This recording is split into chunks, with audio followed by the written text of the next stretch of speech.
Hi, I'm Coach Miguel, and welcome to the Forehand with the Junior Tennis Ambassadors. All coaches must study the physics and science of tennis. It's called the center of percussion. Now, what is the center of percussion? It's down here. You hold the racket, not with this thing on it, down here. If a ball hits near the tip, the racket's going to twist that way. Hits down here, it'll twist that way. There's one place where you hit the ball, the racket doesn't twist that way or that way. And therefore your hand doesn't feel any shock or jar. That's good. That's the first sweet spot, called the center of percussion.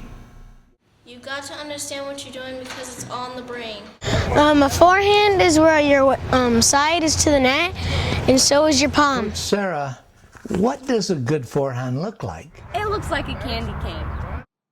This is Coach Richley, who uses tennis balls in the fence to demonstrate a perfect forehand. Coach Sarah, is the swing just one swing, or is there two parts? There are two steps. There's the early backswing, pause, and then the drop forward and upward swing. What's the value of the drop on the swing? Gravity helps you generate racket speed, and if you don't believe it, look what it does to your face. How quickly should a player start the backswing? The very second they see whether it's a forehand or a backhand. On video, how does he or she know they're taking the racket back soon enough? The racket should be halfway through the second phase when the opponent's shot touches your side of the court. That means you should be 30 degrees below the hitting point and ready to step forward when the ball touches your side of the court. People don't get the racket low enough because they don't practice getting it low enough. With the forehand, from filming from the back, you want to be able to see 3 frames. From when you hit, 1, 2, 3. How far should the racket go back? Only towards the back fence. If you go any further than that, you'll be out of sync with your links. If your racket goes too far back, your body will be ahead of your racket and your shot will be out of sync. What would you want to do? How about my forehand? Okay. Well, if you can do your stroke in slow motion, your racket goes about right there. Okay. But it doesn't have to go past, like if you can, you're standing like that, it doesn't have to go past this leg. If you lift the elbow, then it doesn't go that far back. The great Pete Sampras uses a raised elbow to shorten the swing. So does super champion Steffi Graf. Go past right there. So you should do like this little bend right here, up here, then go down. But don't go way back here. Because I taught a girl right now who went like this. You want a wrinkle on the back, and you want to follow the ball out. Now, when you follow it, it's called translation. And you follow it because on clay, and also in this surface, so the ball doesn't bounce in the same place every single time. So you have to have a safety zone by following out. Okay. And then once you... When hitting ground strokes, it's important to hit with the feeling of swinging inside out. Try keeping your racket face pointed towards your intended target as long as possible.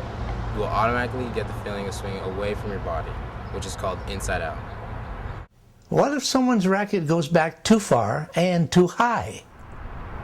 It's pretty easy to see because the trapezius muscles fire, making the hitter's shoulder rise and forcing the upper arm in close to the body. Look, she's starting her swing really low. But wait, now her hand's getting too high.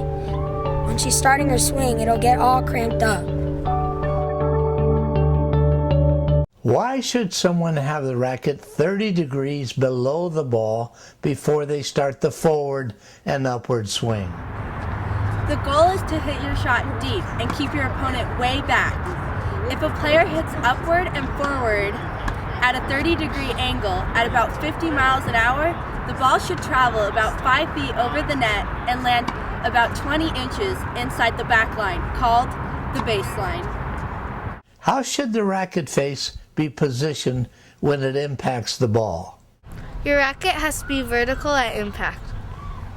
You know, there's still some people who think they can roll the racket over the top of the ball.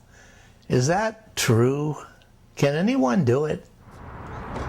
No, the ball is only on your racket 4 milliseconds. It's sometimes 50 to 70 milliseconds before your brain even knows you hit it.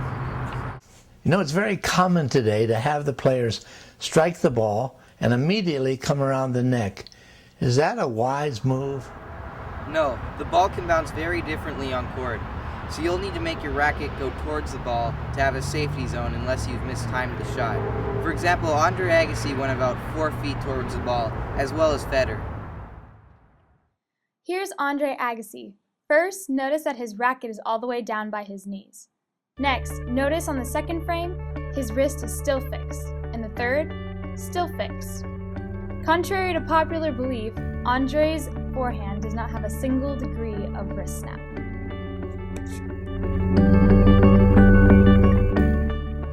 Remember what Coach Celeste said about going 3 frames towards the target?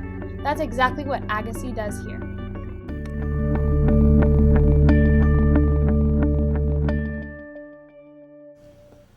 What kind of a drill can I use to extend the racket on the follow-through? Because the tennis court alley is 4.5 feet wide, it can be used to get the correct feeling or wrist position. Just put a wrinkle on the back side of your wrist. That will point your racket face towards the back fence. Now swing slowly and keep your racket face pointed towards the fence for the entire 4.5 feet. You will get some of the feeling that Roger Federer uses. Learn to swing from your shoulder rather than your forearm. The goal is to extend your safety zone so it will allow you to be off your timing but still be effective. A good drill is to stand at the baseline at the end of the alley and practice swinging for the full length of the alley, which will help you extend your safety zone. Andre Agassi hit with 2 hands, but his backhand was superb because he had a long follow-through, which meant a safer safety zone. What grip do I use on the forehand? Start counting from the top side of the grip and you will see 8 different bevels. Here's side number 1, side number 2, side number 3, side number 4, number 5, number 6, number 7, and number 8. Left-handers will count in the opposite direction. For your forehand, we prefer that your palm to be on number 3. That's called an Eastern forehand. Left-handers will be on number 3 on the opposite side of the grip. You hit the forehand when your racket is even with the front foot.